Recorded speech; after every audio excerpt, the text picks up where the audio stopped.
Big hello students, once again हमारा last lecture Henry's law पे था और उसी लॉ को हम लोग वाइंड अप करेंगे आज।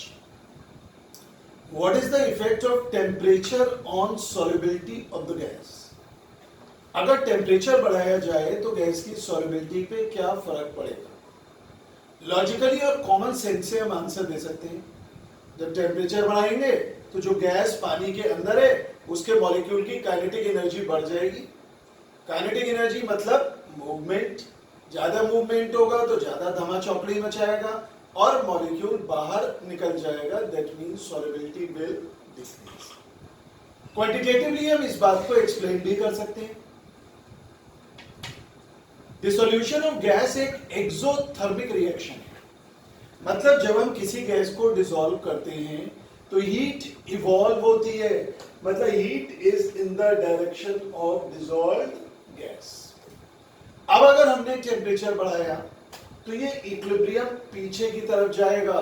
ली चैटेलियर्स principal, if a system in equilibrium is subjected to stress, the equilibrium shift in the direction so as to nullify the effect of stress। मतलब अगर हम टेम्परेचर बढ़ाएंगे तो रिएक्शन उस तरफ जाएगा जिधर हीट कम है, मतलब टेम्परेचर बढ़ाने पे इक्विलिब्रियम पीछे आता है और गैस की सॉल्युबिलिटी कम हो जाती है। एक और तरीका और भी, जब हम टेम्परेचर बढ़ाते हैं तो KH की वैल्यू बढ़ जाती है और KH की वैल्यू मेजर होती है सॉल्युबिलिटी की। KH की वैल्यू जितनी ज्यादा हो उतनी गैस की सॉल्युबिलिटी कम होती है। तो on increasing temperature the value of KH increases and when the value of KH increases the solubility of gas decreases. इसलिए टेम्परेचर बढ़ाने से गैस की सॉल्युबिलिटी कम हो जाती है। इन दोनों में से किसी भी लॉजिक से हम इस बात को एक्सप्लेन कर सकते हैं। हेनरीज लॉ के जो न्यूमेरिकल हैं उन्हें मैं खुद सॉल्व करके वीडियो अपलोड करूंगा। 3 या 4 न्यूमेरिकल एनसीईआरटी में दिए हुए हैं। They are very high quality numerical. You need to practise them twice और थ्राइस, वरना वो खुद सॉल्व नहीं हो पाएंगे। वेपर प्रेशर, हर लिक्विड के ऊपर कुछ वेपर होता है।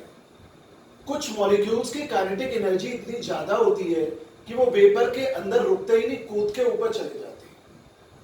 अगर हम इस लिक्विड को उठाकर एक क्लोज कंटेनर में रख दें जिससे प्रेशर गेज या मैनोमीटर लगाए, तो थोड़ी देर बाद हम देखते हैं प्रेशर बढ़ते बढ़ते बढ़ते बढ़ते एकदम बढ़ना रुक जाता है।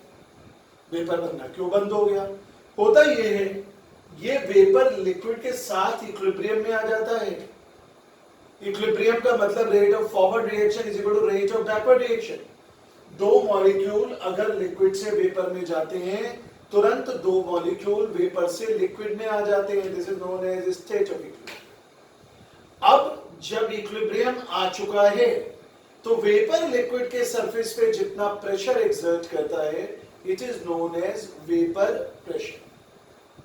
The pressure exerted by the vapour on the surface of the liquid, हमेशा नहीं, in equilibrium with it, it is a characteristic property of the liquid. That means अलग अलग लिक्विड का वेपर प्रेशर अलग अलग होगा।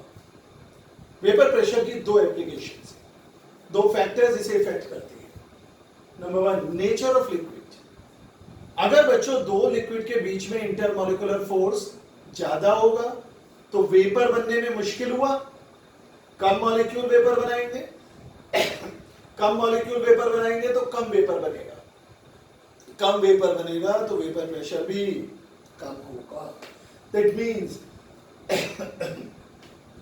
on increasing temperature the vapor as well as vapor pressure, sorry, अगर intermolecular force ज्यादा हो तो वेपर कम बनेगा, वेपर कम बनेगा तो वेपर प्रेशर भी कम होगा।